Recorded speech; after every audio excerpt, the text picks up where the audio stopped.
한 음악회에서 연주자들이 우리나라의 숭으로 알려진 슈베르트의 송어를 연주했습니다. 어느 팬이 감동을 받고 송어 10마리를 선물로 지휘자에게 보냈습니다. 이 팬에게 지휘자가 감사 편지를 보냅니다. 편지 말미에 다음 연주에 꼭 초대합니다. 그리고 다음엔 제가 하이든의 황소를 연주하게 될 것입니다 라고 얘기를 했다고 합니다. 언제나 그렇죠? 내가 감사할 일이 무엇인가를 생각하는 사람이 있고 내가 받을 것이 무엇인가를 생각하는 사람들이 있지요. 감사와 불평, 씨앗과도 같습니다. 불평을 심으면 불평을 거두는 거고 감사를 심으면 감사를 거두는 겁니다. 예수님께서 내가 온 것은 양으로 하여금 풍성한 삶을 살게 하기 위함이다 라고 얘기를 했습니다. 영혼의 풍년을 주시기 위해서 오셨다는 것입니다. 이 땅을 살아가며 우리 신앙생활에서 영혼의 풍년을 원한다면, 풍년 인생 되기를 원한다고 한다면 감사의 씨앗, 기쁨의 씨앗, 은혜의 씨앗, 행복의 씨앗을 많이 심어야 하는 겁니다. 심는 법, 농사법을 잘 배워야 합니다. 고대 한 가게에 행복을 파는 집이 있었습니다. 사람들이 행복을 사기 위해 찾아오면 가게 주인이 그렇게 말했답니다. 행복은 완제품으로 팔 수가 없습니다. 당신이 씨앗을 사서 심어야 합니다. 가꾸어야 합니다. 이 씨앗의 이름은 감사입니다 라고 얘기를 했습니다. 오늘 설교 제목이 풍년인생입니다. 오늘 본문 예수님께서 들려주신 천국 비유 가운데 씨 뿌리는 비유입니다. 한 농부가 씨를 뿌리는데 어떤 씨앗은 길가에 떨어집니다. 또 어떤 씨앗은 돌짝밭에 떨어졌습니다.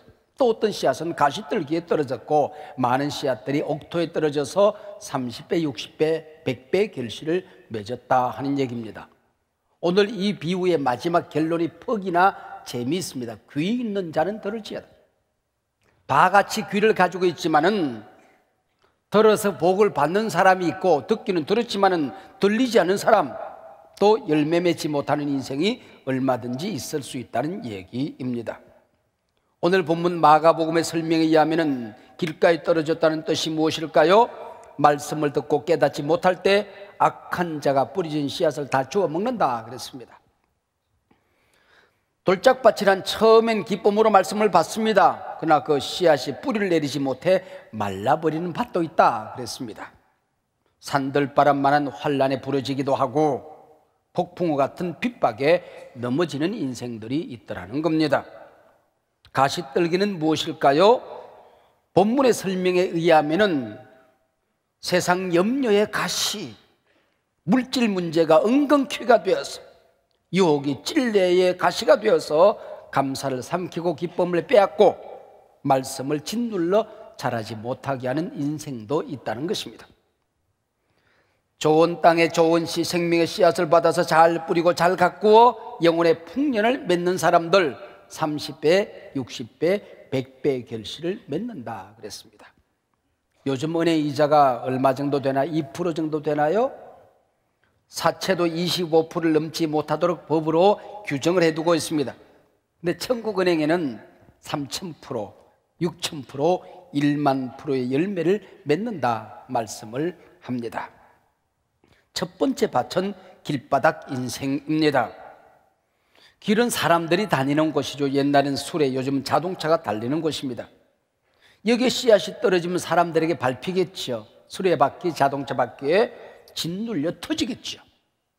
우리 어릴 때 꼬부랑 학교길을 다녔습니다. 근데 모퉁이로 길이 나 있습니다. 아이들이 조금 돌아가면 되는데 그게 귀찮으니까 그 밭 가운데로 지나가서 길이 돼버린 것입니다. 농토엔 농부나 들랑거려야 됩니다. 일꾼이나 드나들도록 되어 있습니다. 근데 아무나 들랑거렸으니 농토가 길이 되어버린 것이지요. 우리 영혼에 예수님이 계시고 성령의 비가 내리고 말씀이 들랑거려야 하는데 품을 것 품지 말 것 구별하지 않고 들랑거리게 만듭니다. 무엇을 먹어야 하는지 무엇을 먹지 말아야 되는지 분별을 못합니다. 좋은 생각, 나쁜 생각 가려서 해야 되는데 나쁜 생각 더 많이 합니다. 물어 지킬 만한 것보다 내 마음을 지키라. 지혜자는 우리에게 교훈했던 이유가 바로 여기에 있는 것이지요. 아이들이 다녀 길이 되어버린 땅은 다시 일궈야 됩니다. 물을 줘야 됩니다. 거름을 주어야 됩니다. 그래야 씨를 뿌릴 수 있는 옥토가 되는 것입니다. 울타리를 두르고 파수꾼을 세워야 농사를 지을 수가 있는 것입니다. 나는 하나님의 자녀다. 예수님의 보혈의 피로 자기 생각과 마음을 잘 쳐야, 울타리를 쳐야 됩니다. 마음에 성령의 담비가 늘 촉촉이 적셔져 있도록 살아야 됩니다. 말씀과 은혜의 걸음을 주어야 좋은 땅이 되는 것입니다. 오늘 본문의 길가에 떨어진 씨앗은 새들이 와서 먹어버렸다고 그랬는데, 이 새가 무엇인가? 마태는 악한 자라고 얘기했고, 오늘 본문 마가와 누가는 새를 마귀라고 단언을 했습니다. 마귀는 우리가 먹을 말씀을 자기가 빼앗아 먹습니다. 누가는 거기에 주석을 이렇게 달았습니다. 구원을 얻지 못하도록 방해하는 것이라고요. 내가 말씀을 먹지 않고 토해내면 거기 땅에만 떨어지는 것이 아니라 마귀가 주워 먹는다는 겁니다. 내가 받을 은혜, 내가 불평 원망으로 토해내면 마귀가 그것을 주워 먹고 내 영혼의 양식을 빼앗아 간다는 것입니다. 결국은 구원 얻지 못하도록 나를 방해한다, 그렇게 말하고 있습니다. 그래서 은혜 받을 때 은혜 받은 거 굉장히 중요합니다. 울 때 울 수 있는 것, 기도할 때 기도할 수 있는 것, 감사할 때 감사할 수 있는 것, 이게 은혜의 생활이라는 것입니다. 이게 농사 짓는 법이라고 하는 겁니다. 두 번째는 돌짝밭 인생이 있습니다. 흙은 얕고 돌멩이로 가득 찬 마음이 있다는 겁니다. 여기 돌밭에 씨앗이 떨어졌다는 말은 말씀을 들을 때는 감동을 받아요. 울기도 해요. 눈물을 흘려요. 그러나 인생사, 가정생활, 사회생활, 신앙생활의 고생, 고난, 환난, 핍박을 견디지 못해서 받은 은혜를 마르게 만들어버린 사람이 있다는 겁니다. 누가는 마가의 돌짝밭을 바위라고 표현했습니다. 바위에 씨앗이 떨어졌다고요. 움푹 패인 바위에 모래가 조금 고였습니다. 그 씨앗이 떨어졌는데 뿌리를 내리는 듯 싶더니 아침 햇빛에 바짝 말라버립니다. 누가복음 8장 13절은 신앙생활을 시작했어요. 교회 다니기 시작했어요. 근데 시련이 있습니다. 어려움이 있습니다. 신앙적인 어려움도 있지만은 가정사에 어려움이 생겨요. 그래서 교회를 떠나고 시험 들어서 넘어지고 배반자가 되는 사람들, 이 사람들이 바위돌멩이로 농사 짓는 사람들이다 라고 얘기하고 있습니다. 여러분 농사 지어 보셨습니까? 논에 잘 자라는 곡식이 있어요. 벼는 논에다가 심는 겁니다. 황토르게 잘 자라는 콩이 있습니다. 모래도 농사가 됩니다. 메밀 같은 거. 그러나 돌밭, 바위 위에는 농사를 지을 수가 없는 겁니다. 돌짝밭을 일구다 농부의 발이 찢어지기도 합니다. 호미질, 괭이질 하다가 농기구가 망가지기도 합니다. 성도들 가운데는 교회 생활하다가 시험 드는 사람들이 의외로 많이 있습니다. 앞장서 봉사하는 사람을 찌릅니다. 교회의 발을 찌릅니다. 회개하지 못한 심령은 이곳저곳에서 괭이와 돌이 부딪히는 잡음을 내기도 합니다. 예배 시간 여러 집회에서 그리고 여러 수련의 장소에서 꽃같이 은혜를 받아요. 그러나 한 달, 두 달 가지 못해서 또 시들시들 말라갑니다.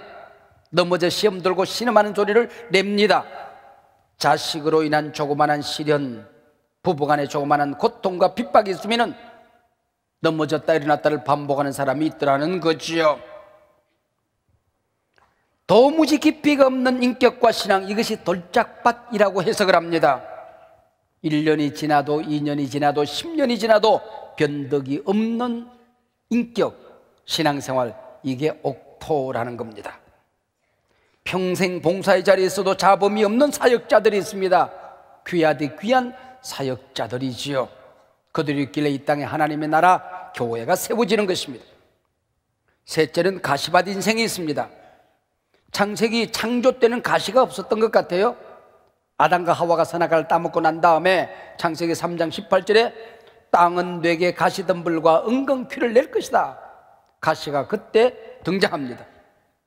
농사를 짓다 보면 잡초, 가시떨기는 가만히 둬도 퍽이나 잘 자랍니다. 그러나 곡식은 매일같이 애써서 가꾸어 주어야 자랍니다. 그러므로 성경은 말씀합니다. 멸망의 길은 쉽다, 지옥 가기는 어렵지 않다, 그 얘기입니다. 여러분, 지옥 가는 법 가르쳐드려요?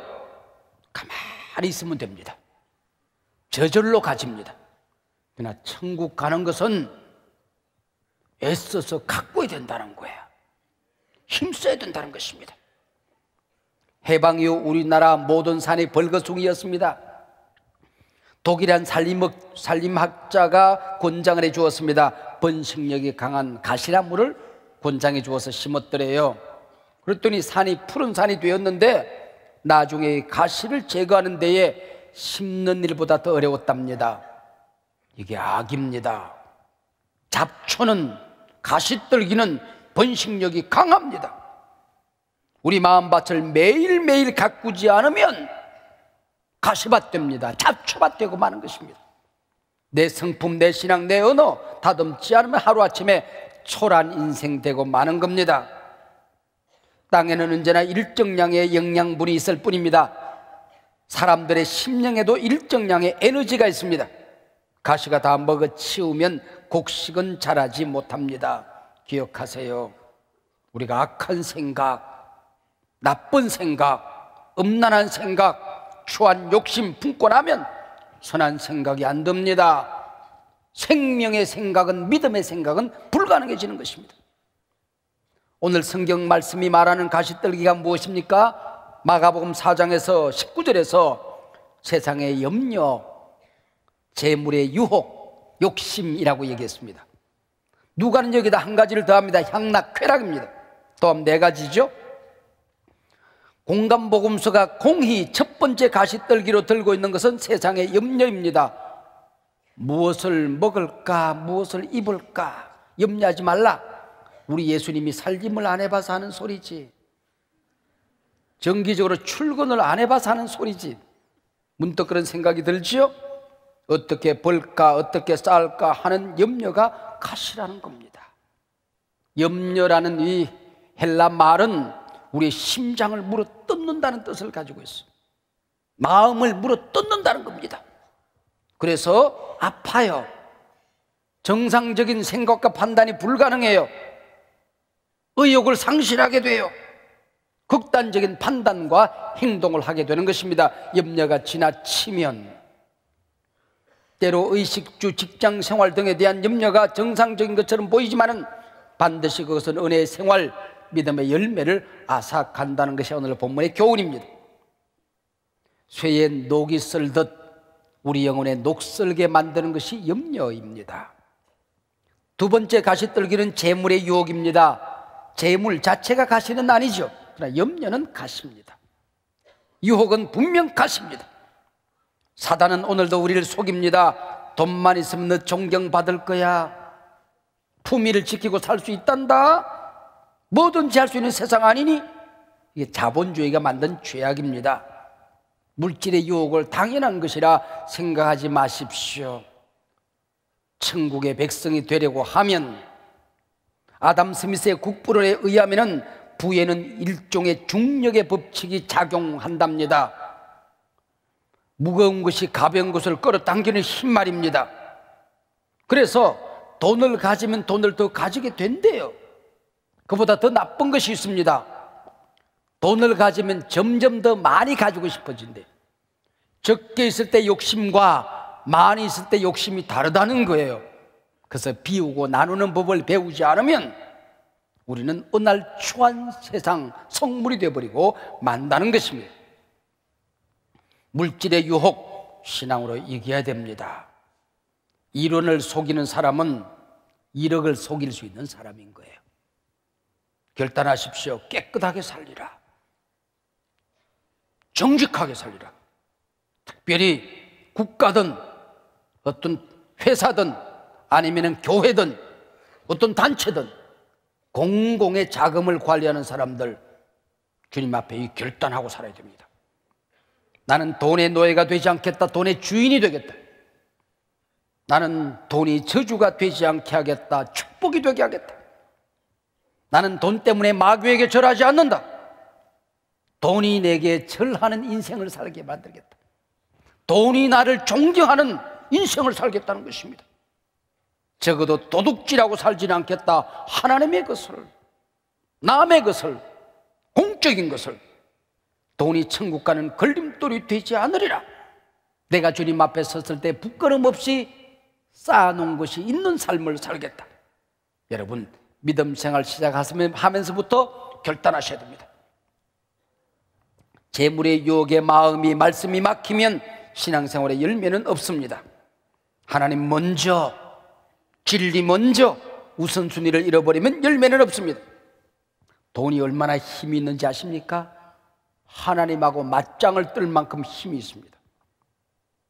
크든 작든 돈 문제로 시험 들지 마십시오. 하나님을 섬기고 이웃을 섬기는 일에 인색하지 마십시오.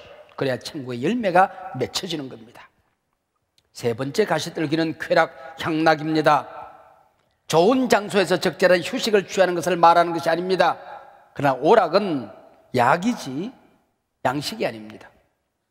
쾌락이 인생의 목적은 아니란 말입니다. 본문을 잘 보세요. 가시가 자라서 기운을 막았고, 대단히 재미있는 말이에요. 가시가 자라서 기운을 막았다.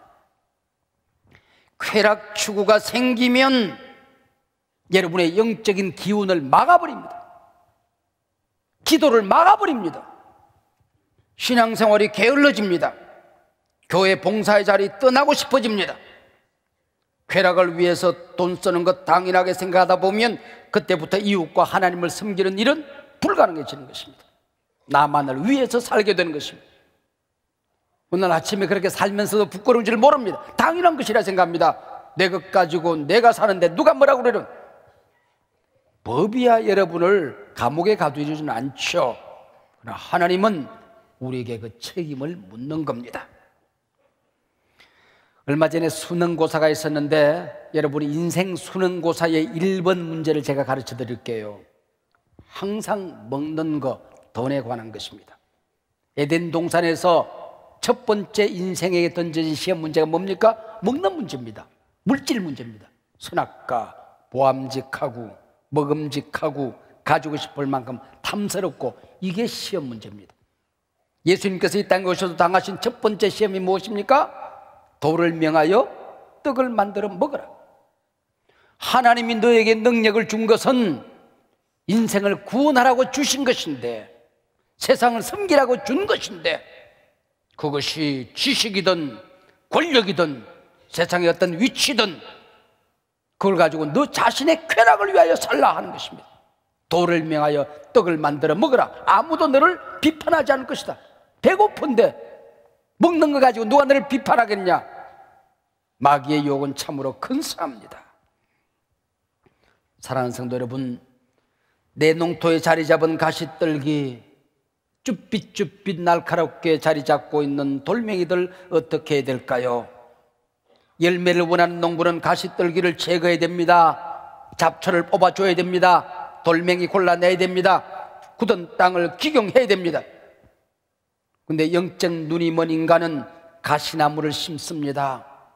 가시나무를 즐깁니다. 염려를 즐깁니다. 여러분, 돈의 유혹에 빠져보고 싶은 생각이 생깁니다. 날 갑자기 무심코 하는 말이, 돈벼락이나 한번 맞아봤으면 좋겠다. 그래, 돈벼락 맞아서 그 돈벼락에 죽으면 좋겠다. 여러분, 그런 세상 없습니다. 세상은 정직한 것입니다. 심은 대로 거두는 것입니다. 망고불변의 진리인 것을 인정하고 살아야죠. 복받고 싶다면 불평을 아껴야 됩니다. 많이 배우고 많이 알았으면, 많은 것을 가졌으면, 신앙생활에 연조가 더해지면 책임감이 커진 것입니다.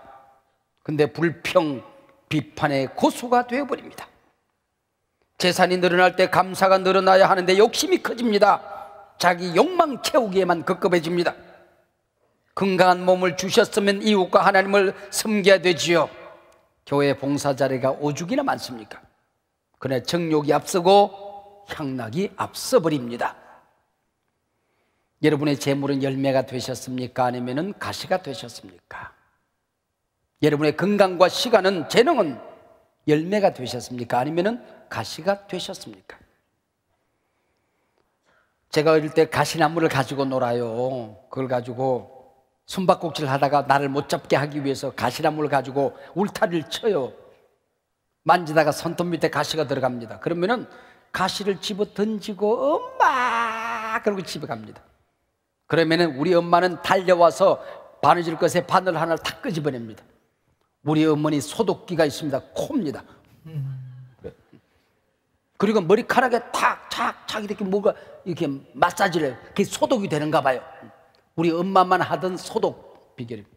그리고 가시를 뽑아서 우리 아들, 귀한 아들, 찌르니를 못된 가시 질근질근 씹어서 택배 땅바닥에 패대기를 칩니다. 못된 놈. 그리고 발바닥 싹 문지러요. 여러분, 세상에서 가시랑 놀다가 돌멩이 들고 놀다가 찔리면 천부여 의지할 곳 없어 두 손 들고 갑니다. 하나님 앞에 손 들고 나아가는 것입니다. 이게 가시의 유익이지요. 고통에 멍에 벗으려고 예수께로 나아갑니다. 자유와 기쁨 베푸시는 주께로 갑니다.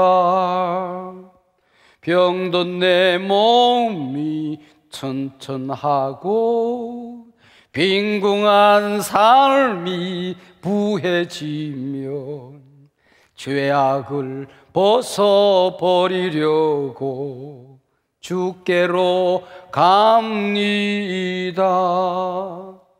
세상에 힘든 일이 생기면, 기도했는데 뭔가 막히면, 고깃덩어리가 내 앞에 나를 유혹하면, 마귀가 내게 절하면, 세상 모든 것 주겠다 유혹하면 가신 줄 알고 집어던지고 주님께로 달려나가시기를 바랍니다. 오늘 말씀의 결론은 하나님이 원하시는 심령 옥토라는 것입니다. 세상에 썩을 것들 때문에 천국을 잃어버리고 살지 말라는 겁니다. 결론 8절은 그렇게 기록되어져 있습니다.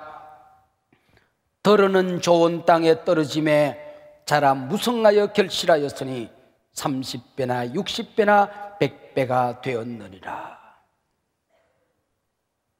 똑같이 앉아 예배 드린다고 다 천국 알고 그건 아니라는 겁니다. 말씀 들었다고 은혜 받았다고 다 열매 맺는 삶은 아니라는 것입니다. 모든 사람들이 다 하나님이 주시는 복을 받아 누리는 것도 아니라는 겁니다. 더러는 두 사람이 함께 맷돌질을 하다가 한 사람은 들리는 알곡이 되는 것이고 한 사람은 땅에 남게 된다는 것입니다. 두 사람이 함께 잠을 자다가 그 밤에 한 사람은 들림을 받고 한 사람은 버림을 받을 수 있다는 것입니다. 똑같이 예배 드리다가도 버림받을 수 있다는 무서운 가능성을 성경은 우리에게 말씀하고 있습니다. 더러는 좋은 땅에 떨어진다. 예수님의 천국 비유 가운데 농사 비유가 참 많습니다. 왜일까요?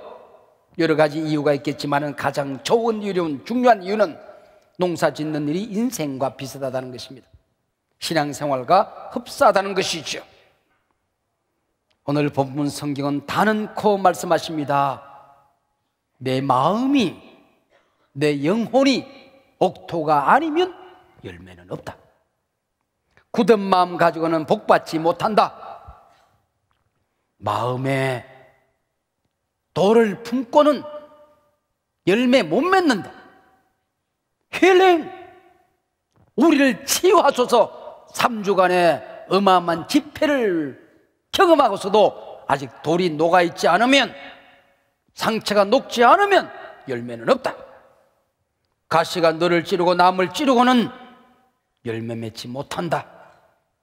고난이 있어도 복이 커지는 그 시간인데 그걸 견디지 못하면 복은 깨어지는 것이다, 그 얘기죠. 호세아 선지자는 10장 12절에서 말씀합니다. 내 인생에 열매가 없느냐? 기도했는데 열매가 없느냐? 몸부림을 했는데 열매가 없느냐? 모았는데 다 날아가 버리고 말았느냐? 그러면 지금이 바로 그 순간이, 지금이 곧 여호와를 찾을 때니 너희 묵은 땅을 기경하라.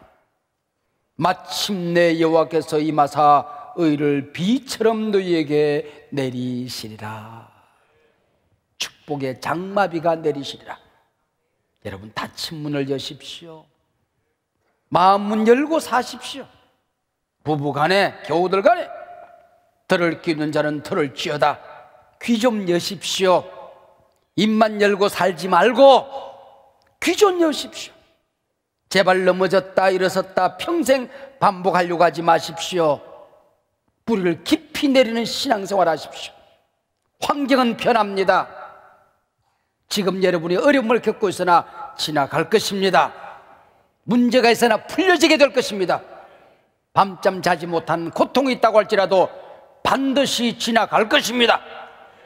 믿음 생활, 기도 생활, 은혜 생활 변덕 부리지 마십시오. 작은 농사도 1년은 기다리고 애를 쓰고 인내해야 됩니다. 과일나무 하나를 심어도 5년, 10년이 걸려야 열매가 맺혀지는 것입니다. 부모가 심고 자식이 거두는 고무나무 농사도 있습니다. 고무나무는 내 부모가 심고 자식이 거두는 겁니다. 음식은 인스턴트가 있고 공부는 속성 단기 과정이 있지만은 사람의 인격, 성품, 신앙의 열매는 평생이 걸리는 것입니다. 때로는 고난의 터널을 지나야 되는 것이고 험한 태산줄령을 넘어야 하는 것입니다. 제가 창세기를 강의할 때 흔히 하는 얘기지요. 아브라함의 비전이, 그 복이 요셉을 통하여 펼쳐집니다.